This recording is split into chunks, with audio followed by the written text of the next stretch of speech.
Takže my se teď tady LA News nacházíme před policejní stanicí, máme tady většinu policejního sboru, který je teda dost ochuzený o členy. Přímo vedle mě je tady po mé pravé ruce je stav jednička, který se vrátil po dovolené. Pane stav 1, jak se cítíte? Popravdě cítím se tady z toho města velice zklamaný. Chtěl jsem nabírat více lidí do akademky, což jakoby více lidí jsou neschopní malí děti, kteří neznají jakoby protokoly, neznají prostě co na akademice dělat.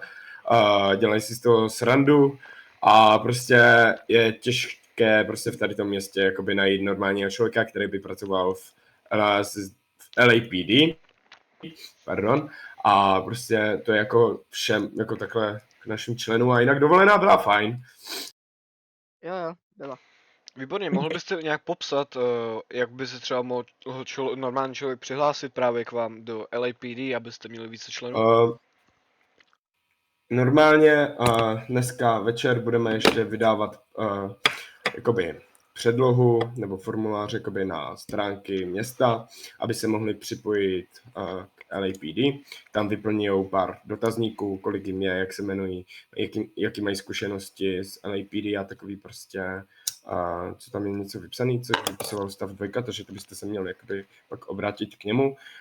Pokud vyplní tento formulář, bude to tam všechno správně, bude to tam smysluplné, tak si ho jakoby předvoláme nebo mu napíšeme e-mail, tam mu pošleme náš frakční jakoby Discord, kde je akademka a tam prostě budou probíhat výcviky, což jsou nějak 6 nebo 7 výcviků, pak budou závěrečné testy a jako říkám dopředu, že to není jakoby s těma výcvikama lehké, jako málo kdo se k tomu jakoby dostane, k tomu výcviku a prostě jako to je tady tomu všechno. A pokud se jakoby dostane přes akademku, tak hnedka jeho první hodnost bude PO1, kde si bude zkoušet patronování s vyššíma hodnostama, anebo taky patronu sám. Tamhle kolega úplně napravo se asi hlásil, jestli chtěl k tomu něco dodat. Nic, jenom že práce PO1 je hrozně fajn. Výborně, takže teď víme, pokud byste měli zájem přijet se k LAPD, tak víte, že dnes večer na stránkách se objeví formulář. A jestli se můžu zeptat, když se někdo dostane na to PO1, tak jestli můžete říct, kolik dostane tak zaplaceno průměrně za měsíc?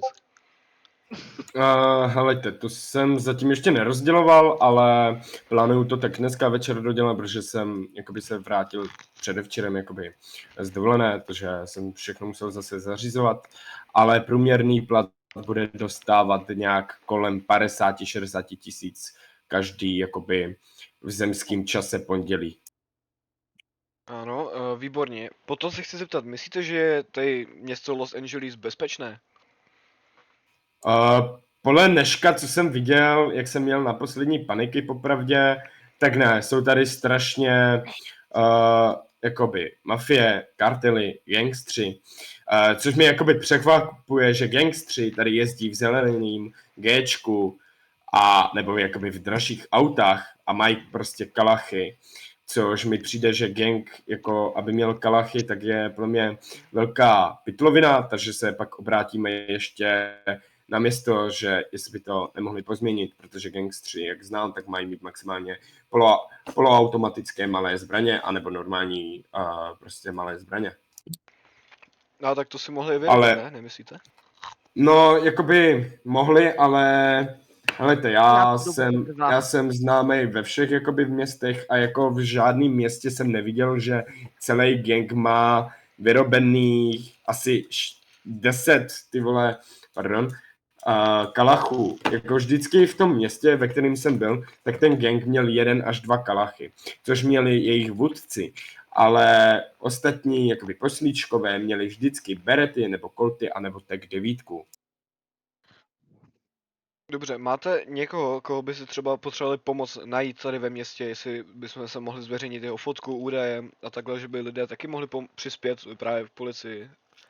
Fotku nemám, jméno taky ne, ale jedná se o zelené Gčko, které jsme před chvilkou jakoby rozestříleli a pak tam dojeli jeho komplici asi, jestli si dobře pamatuju, a vzali je. Takže jedná se o zelené Gčko, jsou to grostříťáci, nachází se někde kolem Springfieldu, takže pokud někdo může a uvidí zelené Gčko, normálně zavolíte na tísňovou linku, my to zvedneme a budeme hnedka na to reagovat.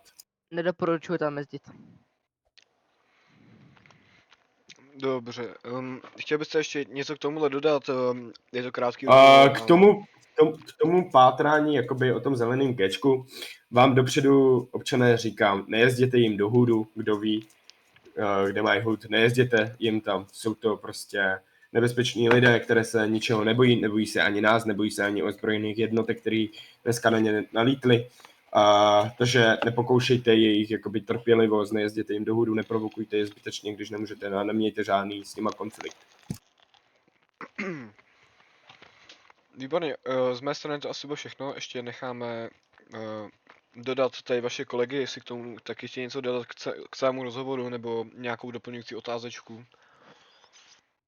Tak po mé pravici je stav 2, takže by se k tomu taky mohl vyjádřit.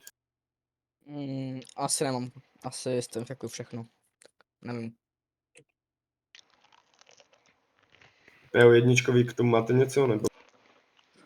No jako fakt, no, asi je fakt jako jeden věc, co jste jako tady zmínil, že nebojí se fakt ničeho, jo, nebojí se ani nabourání, ale tak to už jako je jiná.